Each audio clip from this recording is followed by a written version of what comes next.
misterioso que le dio la segunda Champions al Barça. Y es que en ocasiones el fútbol hay que perseguirlo. En otras es el propio fútbol el que viene a buscarte sin previo aviso. Y Giuliano Belletti pertenece a este segundo grupo. El de Cascabel nunca fue un futbolista mediático, ni uno de esos nombres que se llevan las portadas. Pero el destino, caprichoso como siempre, decidió que él fuese el protagonista de uno de los momentos más recordados en la historia del FC Barcelona. Durante años, Belletti fue el tipo que siempre estaba. Discreto, trabajador, comprometido, un currante del balón que fue ganándose el respeto de todos desde Brasil hasta Inglaterra. Pero claro, todo cambió aquel día de 2006 en París. Aquel disparo. A continuación vamos a repasar el camino de un futbolista que nunca buscó ser leyenda y que acabó siéndolo. El hombre que marcó solo un gol con el Barça, pero que eligió el momento perfecto para hacerlo. Bienvenido a las historias de Venom. Capítulo 1. Una prueba que lo cambió todo. Arrancamos esta aventura viajando a mediados de los años 70. La dictadura militar seguía marcando el pulso de uno de los países más importantes de toda Sudamérica, como es Brasil, forjando una etapa que acabaría siendo nombrada como los años de plomo, y que tuvo como tónica imperante la intensa represión social y política. En medio de ese complejo contexto, en Cascabel, una ciudad de Paraná que por aquel entonces apenas aparecía en los mapas, una familia vivía su particular revolución. El 20 de junio de 1976, Giuliano House Belletti llegaba al mundo en un hogar donde el fútbol era casi una religión. Su padre, Divaldo, había sido portero profesional y conocía de sobra lo difícil que era sobrevivir en este deporte sin sentir verdadera pasión por él. Quizás por eso se preocupó tanto por transmitirle a su pequeño dos cosas: el amor por el balón y la necesidad de trabajar duro para ganarse cualquier oportunidad. Y es que, como era de esperar, aquel niño de sonrisa pícara y lleno de vitalidad quiso imitar a su referente más cercano. Giuliano, al igual que su padre, empezó jugando como portero de fútbol sala, disciplina tan popular en Brasil, y lo cierto es que se tomó su rol muy a pecho. No era uno más, tenía reflejos, carácter y una ambición que le hicieron destacar en los campeonatos infantiles de Paraná. Antes de cumplir los 15 años, ya había ganado varios títulos regionales e incluso un campeonato brasileño en la categoría infantil. El fútbol sala moldeó su carácter competitivo, pero también lo mantuvo durante años bajo el anonimato. Belletti era un chico normal que estudiaba, ayudaba en casa y jugaba en cualquier cancha que encontraba, sin pensar demasiado en un futuro profesional. Al fin y al cabo, tal y como explicaba anteriormente, su papá le hizo ver que para llegar lejos no todo era el talento. La suerte también debía hacer acto de presencia. Sin embargo, todo empezó a cambiar gracias a su hermano mayor, Sandro, que por entonces era portero en el equipo sub-20 del Cruzeiro, uno de los clubes más importantes de Brasil.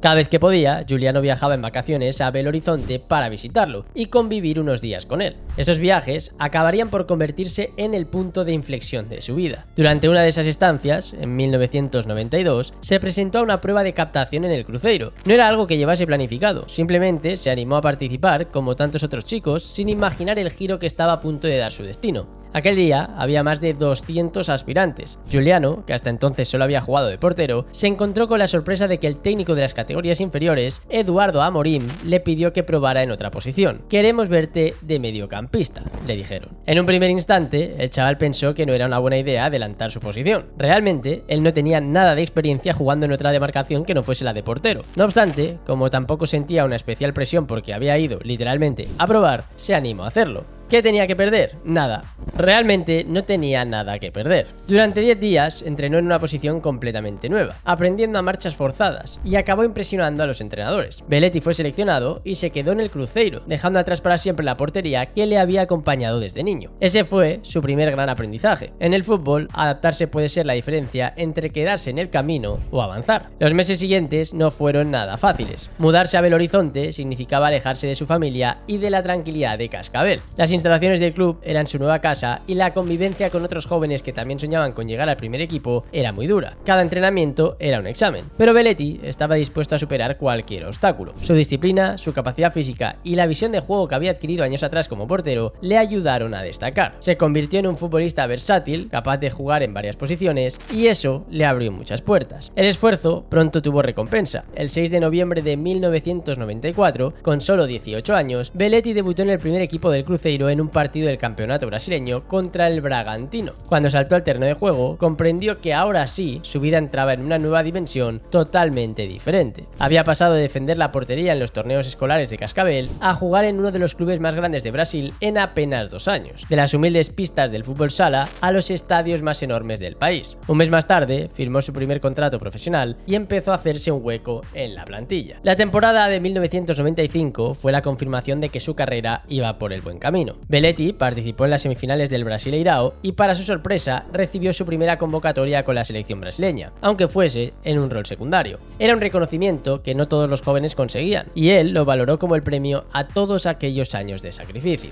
Giuliano se había convertido en un futbolista profesional con proyección internacional. Además, contaba con un detalle que muchos desconocían. Sus raíces italianas le habían permitido obtener el pasaporte europeo, algo que en el futuro resultaría clave para su llegada a Europa, lugar desde el que empezaban a llegar ya algunos cantos de sirena. Sin embargo, nuestro protagonista no se dejaba llevar por los elogios. Las famosas enseñanzas de su padre, que ya te he comentado, seguían marcadas a fuego en su mente y sabía que en el fútbol nada estaba garantizado. En un instante podía pasar de ser titular a quedarse en el banquillo en cuestión de semanas, algo que supondría un palo tremendo a su corta edad, por lo que no podía aflojar el ritmo ni creer que ya estaba todo hecho. Era la hora de trabajar más para mantener el nivel exigido en un club tan grande como es el Cruzeiro.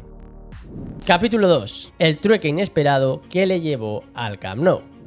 A medida que los meses pasaban, el fenómeno Giuliano House Belletti iba en aumento. Su rol en el esquema de la Bestia Negra, como así conocen al club de Belo Horizonte, era cada vez más importante y tras un curso más completo en Cruzeiro, el joven centrocampista rompió todos los esquemas. Tenía apenas 20 años cuando su vida dio un nuevo vuelco. Contra todo pronóstico, fue traspasado al São Paulo en un trueque histórico que incluyó otros 5 jugadores del equipo paulista a cambio de él y Serginho. El movimiento, que tuvo lugar en marzo de 1996, fue obra del legendario Tele Santana, uno de esos entrenadores que ve antes que nadie el potencial oculto de un jugador. Santana estaba convencido de que Belletti podía crecer en un club de mayor talla y el fichaje fue una apuesta personal suya. La adaptación, sin embargo, no fue nada sencilla. Belletti empezó como volante, la posición que había heredado en el Cruzeiro, y es cierto que sus actuaciones no fueron las esperadas. Quizás le faltaba todavía madurez para asumir tanta responsabilidad en un gigante como el São Paulo, pero en ese pequeño periodo de crisis futbolística su polivalencia salió al rescate. El cuerpo técnico detectó que su fuerza, despliegue físico y capacidad táctica podían serle útiles en el lateral derecho, y Belletti aceptó el reto. Aquel cambio le salvó. En esa nueva posición empezó a demostrar que podía ser un jugador determinante, aunque la felicidad duró más bien poco. Al contrario que en el Cruzeiro, los inicios de nuestro protagonista en el São Paulo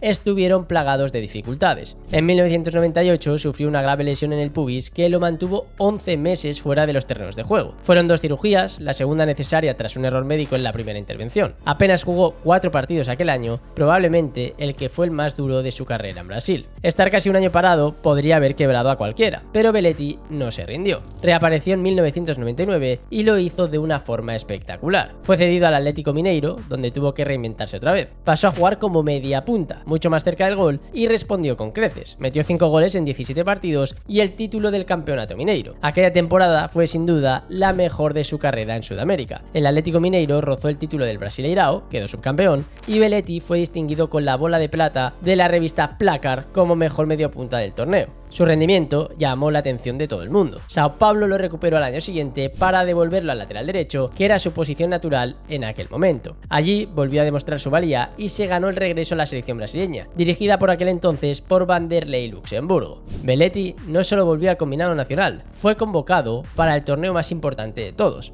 el Mundial de Corea y Japón del año 2002. Es verdad que en ese mundial no fue un jugador titular, pero vivir un mundial desde dentro y ganarlo lo cambia absolutamente todo. Belletti participó en la semifinal contra Turquía, entrando en el tramo final por Cleverson, y su nombre quedó inscrito en el plantel que levantó la Copa del Mundo tras vencer a Alemania en la final. Esa experiencia le colocó en el escaparate internacional. Europa empezaba a fijarse muy seriamente en él.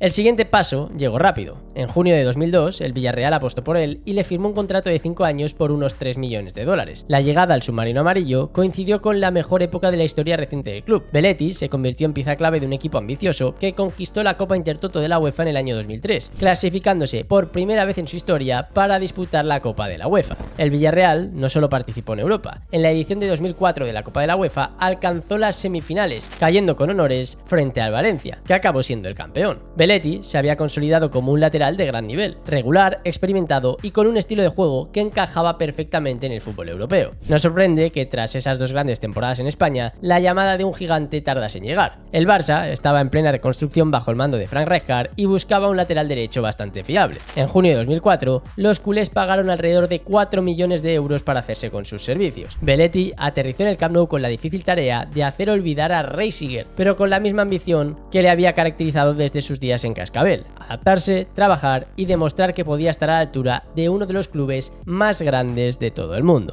Lo que no podía imaginar era que el Barça no sería solo una etapa más en su carrera, sería el lugar en el que alcanzaría la gloria más grande de todas y donde su nombre quedaría escrito para siempre en la historia del club. Capítulo 3. El héroe inesperado de París.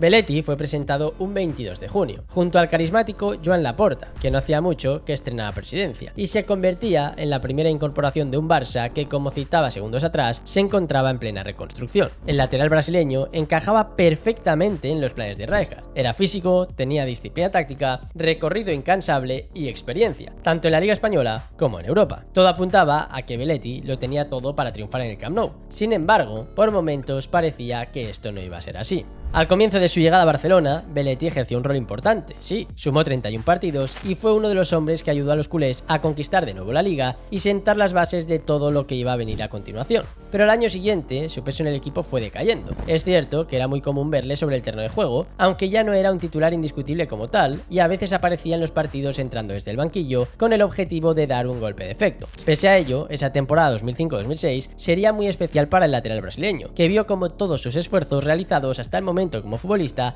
quedaban de sobra recompensados. Ese año el Barça avanzaba con paso firme en la Champions, competición que parecía resistírsele desde hacía años, convirtiéndose en el gran debe del club. Los azulgranas superaban ronda eliminando rivales con firmeza, hasta llegar a la final frente al Arsenal en una ciudad emblemática como París y en una fecha para el recuerdo: 17 de mayo de 2006. Ese partido fue trepidante y de una intensidad máxima. Catalanes e ingleses no escatimaron esfuerzos y depararon un auténtico espectáculo, propio de lo que había en juego. En el minuto 37, Campbell ponía por delante a un Arsenal que ya jugaba con un futbolista menos por la expulsión de su guardameta Lehmann y que centraba todos sus esfuerzos en salir al contragolpe. De hecho, tal estrategia estaba saliendo tan bien que Valdés tuvo que emplearse a fondo para evitar el 0-2 tras un disparo de Ljungberg y un posterior mano a mano de Thierry Henry. El crono avanzaba y el Barça no encontraba soluciones. Fue entonces cuando Rijkaard movió ficha y empezó a hacer cambios que terminaron surtiendo efecto. Dos recién saltados al campo, como Iniesta y Larsson, fabricaron la jugada que culminaba Eto'o en el minuto 77 para dibujar el 1-1. 4 minutos después, en el 81, Giuliano Belletti, que se había incorporado al duelo en sustitución de Oleguer Presas, aparecía por su banda diestra como de costumbre y tras una combinación de nuevo con Larsson, conseguía batir por baja a Almunia y hacer estallar a todo el barcelonismo. La celebración fue tan espontánea como impactante. La imagen de Belletti celebrando su primer y único gol con la camiseta blaugrana, levantando los ojos al cielo y con lágrimas de incredulidad, es hoy un clásico de coleccionista. Fue el gol más importante de su carrera y quizás el único con tanta carga emocional. Gracias a ese chut, el Barça levantaba su segunda Copa de Europa. En entrevistas posteriores, Belletti confesó cómo vivió ese momento. La celebración del gol, la montaña humana que se creó allí, estuve como 40 segundos debajo de todos y cuando se acabó el partido, todos los jugadores vinieron a celebrarlo conmigo. Nunca había sido protagonista de nada y aquella fue la primera vez que lo era. Para mí, siempre es un momento importante el 17 de mayo. Cada año lo celebramos mucho en casa porque es un momento único en la vida de un futbolista que era portero de fútbol sala hasta los 15, sorprendiendo a todos, hasta a mí mismo, pues nunca hubiera soñado en marcar el gol en una final de la Champions y poder hacer feliz a tanta gente. Eso sí, lamentablemente aquel gol no lo pudo cambiar todo, y es que ya te comentaba que la figura de Belletti en el Barça se estaba diluyendo y parecía que jamás volvería a recobrar la titularidad, pese a ser ya conocido como el gran héroe de París. La temporada siguiente, la 2006-2007, fue complicada. Con la llegada de Zambrotta, Belletti encontró muchas menos oportunidades, jugó apenas 13 partidos de liga y su rol quedó diluido. A pesar de ello, el club renovó su contrato hasta 2009, demostrando que seguía confiando en él como jugador de plantilla. Pero este gesto no dejó satisfecho al brasileño. Él quería jugar y sentirse importante de nuevo, por lo que decidió que lo mejor de todo era hacer las maletas y marcharse. En agosto de 2007, tras 3 años de entrega y con la necesidad de buscar más minutos, Belletti firmó por el Chelsea por 5,5 millones de euros. Fue el paso natural. Mourinho necesitaba un lateral con recorrido y carácter, aunque desde fuera surgieron algunas dudas por su perfil más ofensivo que defensivo. Con el Chelsea logró consolidarse en Inglaterra, marcó goles destacados, uno desde larga distancia frente al Tottenham y otro al Wigan, y disputó la final de la Champions 2008 entrando en la prórroga y anotando uno de los penaltis. Aunque perdieron la final, su contribución fue reconocida por una afición que simpatizaba con él. Capítulo 4. Un adiós forzado y una nueva ilusión.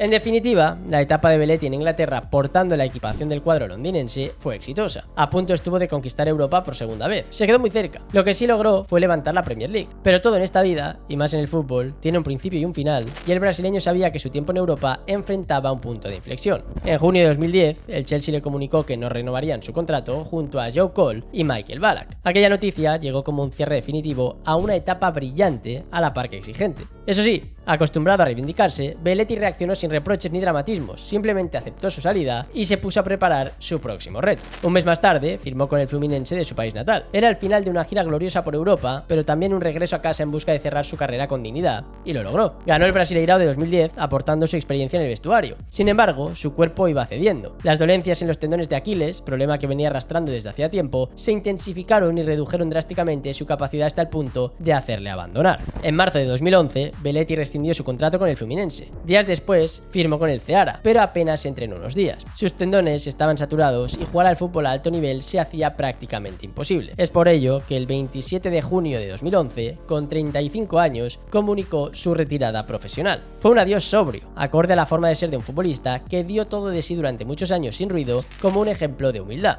Giuliano House Belletti se fue con un legado impresionante. Campeón del mundo con Brasil, ganador de la Champions con el Barça, ligas en Europa y ligas en Brasil. Más allá de números, Belletti se despidió con la conciencia tranquila, dejando claro que su carrera no estuvo marcada por polémicas, sino por éxitos, ética y profesionalidad. El telón se bajó, pero un nuevo escenario le esperaba. Ya de regreso a Cascabel, su ciudad natal, nuestro protagonista inició un proyecto personal muy ambicioso que llevaba tiempo queriendo poner en marcha: presidir el Fútbol Club Cascabel, un club que él mismo ayudó a fundar en su día y ascendió de la tercera a la primera división del estado de Paraná en muy pocos años. Esa experiencia, menos mediática pero muy significativa, fue su primera labor como gestor dentro del mundo del fútbol. Luego dio el salto a los medios. Entre 2012 y 2016 fue comentarista en Sport TV y director editorial de la revista Soccer. También ejerció como director de relaciones institucionales del Coritiba, aunque renunció tras unos meses por razones familiares. Como ves, Belletti se mostró muy activo tras su retirada y en todo momento quiso continuar de un modo u otro ligado al fútbol. Eso sí, él ya no se veía como directivo o en los despachos. Quería volver al vestuario, al césped. Por eso cursó la licencia de entrenador y aprovechó cada oportunidad para prepararse hasta que pudo dar el pistoletazo de salida a su nueva aventura como técnico. En febrero de 2021 fue nombrado asistente técnico del primer equipo del Cruzeiro, aunque su rol principal era ser parte activa en el área internacional y scouting del club. Dirigió entrenamientos puntuales tras la salida de Mozart antes de que Luxemburgo asumiera el cargo. Fue su debut formal en los banquillos profesionales brasileños. Pero su verdadero salto llegaría en octubre de 2022, cuando asumió el mando del equipo sub-20 del Sao Paulo Fútbol Club. Ese proyecto duró hasta junio del año 2023 y le hizo ver que tenía un gran potencial para trabajar con los chicos jóvenes que se encontraban a un paso de la élite. Pero de este talento no solo se dio cuenta el propio Belletti, sino también el Barça. En julio de ese mismo año 2023 regresó al Barça, esta vez como parte del cuerpo técnico del Juvenil A, siendo asistente de Óscar López. Más tarde fue nombrado como ayudante de Rafa Márquez en el Barça Athletic, especialmente durante la segunda vuelta del campeonato, completando su integración en la estructura formativa culé. La temporada 24-25 supuso su explosión como primer entrenador. El club azulgrana le designó técnico del Juvenil A, equipo al que lideró hacia un triplete histórico: Liga, Copa del Rey y UEFA Youth League.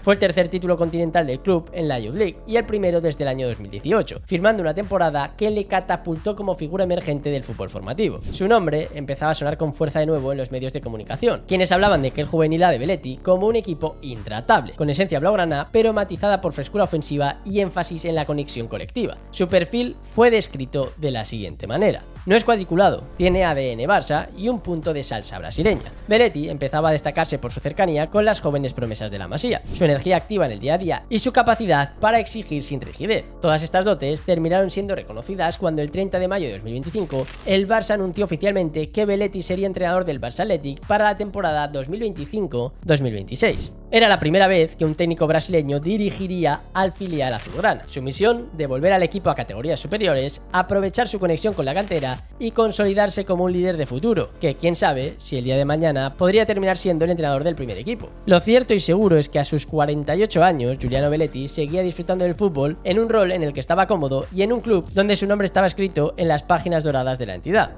Y por cierto, es importante señalar que Belletti no fue el único que se convirtió en el gran protagonista de ese verano culé en clave formativa, y es que canteranos como Dro irrumpían con fuerza en la pretemporada del primer equipo a las órdenes de Hansi Flick. Precisamente, el propio Dro fue una de las grandes sensaciones después de anotar en su primer amistoso y confirmar que a sus 17 años tenía una gran proyección. Seguramente, Belletti sí intuía el potencial de este chico, pero muchos aficionados no, porque ni siquiera sabían de dónde había salido. Si tú eres uno de ellos y quieres descubrir todos los secretos que hay detrás de Dro, te aconsejo que veas el vídeo que te dejo las tarjetas. Pero un segundo, antes de hacerlo, me gustaría que le dieras like a esta historia de un mito del Barça como es Belletti. Y también te pediría que si no estás suscrito al canal, te suscribas. Y ya, para realizar el rizo, como último favor, quisiera saber tu respuesta a la siguiente pregunta. ¿Crees que Belletti acabará siendo algún día el primer entrenador del Barça? Te leo en los comentarios. Y si te ha gustado el vídeo, no olvides suscribirte y darle like. Y si te interesa seguir la actualidad del Barça, te invito a seguir también el canal de Spider Culé. Gracias por verme, recuerda que esto no es nada sin ustedes y nos vemos en próximos vídeos aquí, en las historias de Venom.